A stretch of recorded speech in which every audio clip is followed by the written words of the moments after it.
I burnt the poop out of the side of my jaw with a curling iron this morning. It stopped stinging though, so hopefully that's good.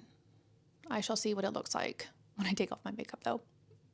Oh, actually, that kind of hurts. I'm not going to touch it. Hello, my fellow page pamper. It's Cora. Welcome to Pampered Pages and welcome to my first proper book haul of 2026.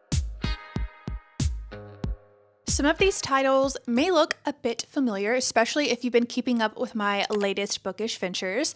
With that being said, the very first addition to my shelves this year was also a first in a new to me series, Dungeon Crawler Carl by Matt Dinniman. In a single sentence pitch, readers follow a man named Carl and his ex-girlfriend's cat, Princess Donut, as they attempt to survive a dungeon crawl in a televised post-apocalyptic game show after an alien invasion on Earth.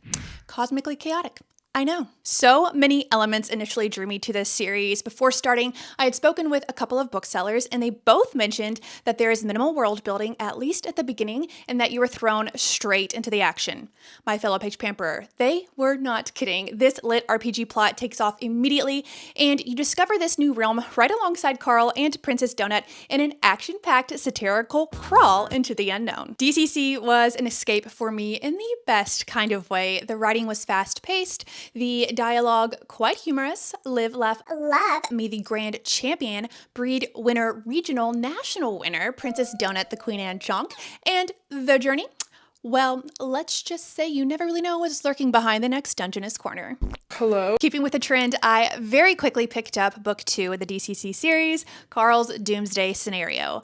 I feel like I have signed myself up for quite the lengthy reading experience with this series, but between you and me and these pages, my fellow page pamperer, I would not have it any other way.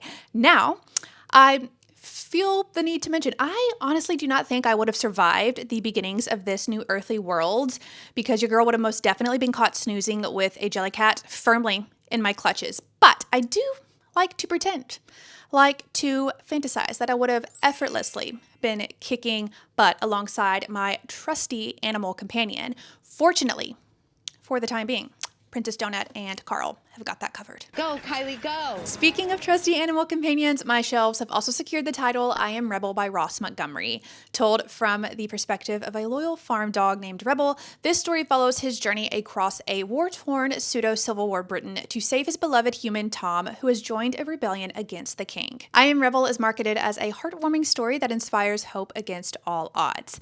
And the best part of it all, the dog makes it, which I am very, very thankful because I don't know if I would if he didn't. I mean, obviously I would, but my emotions would probably need minimum 5 to 7 business days to recover, and even then that's a risky gamble. On perhaps an emotionally lighter but still very loyal note, I added the cutest addition, in my personal opinion, to my children's literature section. Otto, the Loyal Long Dog by Clover Beechwood. IYKYK, I love dachshunds and I love jellycats, so this charming story was right up my inner child's reading alley. It did not take too long to finish, but I absolutely loved it. And of course, so did Otto. Look at him sitting there in his glorious sports mode. Weenie glory.